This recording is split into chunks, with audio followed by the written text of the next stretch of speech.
রব্বি ইশরাহ লি সাদরি ওয়া ইয়াসসির লি আমরি ওহলুল উকদাতাম মিন লিসানি ইয়াফকাহু কওলি। প্রিয় দর্শক, আসসালামু আলাইকুম। বিএনপির সমর্থকদের জন্য আমার কিছু কথা। আপনারা কি সত্যি বিএনপিকে ভালোবাসেন? তাহলে চলুন দেখে আসি আপনারা কতটা বিএনপিকে ভালোবাসেন। জিয়াউর রহমান ১৯৭৫ সালে শেখ মুজিব হত্যাকাণ্ডের পরে জিয়াউর রহমান ১৯৭৭ সালে সেনা শাসনের মাধ্যমে বাংলাদেশের রাষ্ট্রপতি হন এবং তিনি রাষ্ট্রপতি হওয়ার পরে ১৯৭৯ সালে সংবিধান থেকে সেকুলারিজম উঠিয়ে নেন। সেকুলারিজম কি জানেন? ধর্মনিরপেক্ষতা। বাংলাদেশে ৯২% মুসলমান, তার মানে ১০০ মানুষের ভিতরে ৯২ জনই মুসলমান।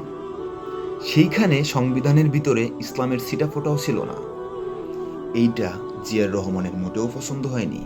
তাই তিনি বাংলাদেশের সংবিধান থেকে সেকুলারিজম উঠিয়ে সেখানে ঢুকিয়ে দেন আল্লাহর প্রতি আস্থা, আল্লাহর ভয় এবং বিশ্বাস। এটাই হবে সংবিধানের মূল ভিত্তি।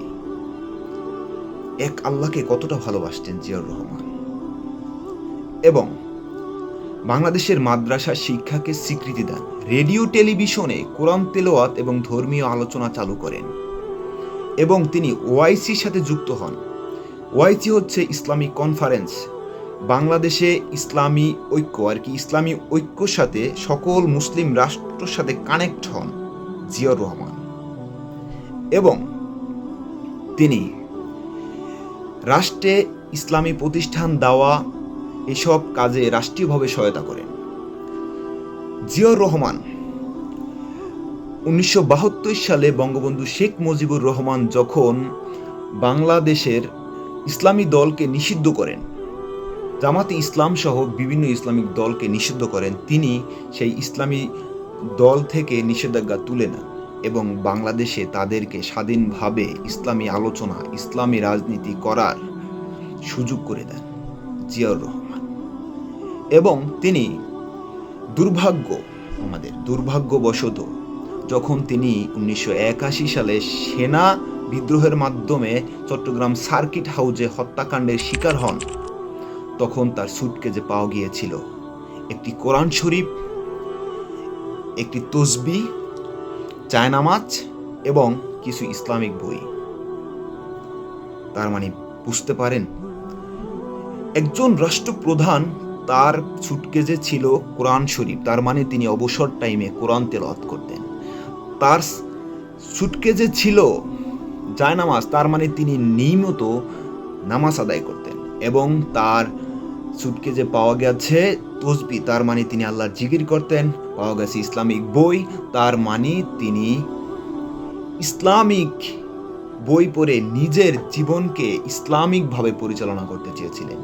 একজন রাষ্ট্রপ্রধান যিনি তার জীবনকে এভাবে পরিচালনা করতে চান, তাহলে তিনি সেই রাষ্ট্রকে অবশ্যই তিনি ইসলামিক শাসন ব্যবস্থা কায়েম করতে চেয়েছিলেন।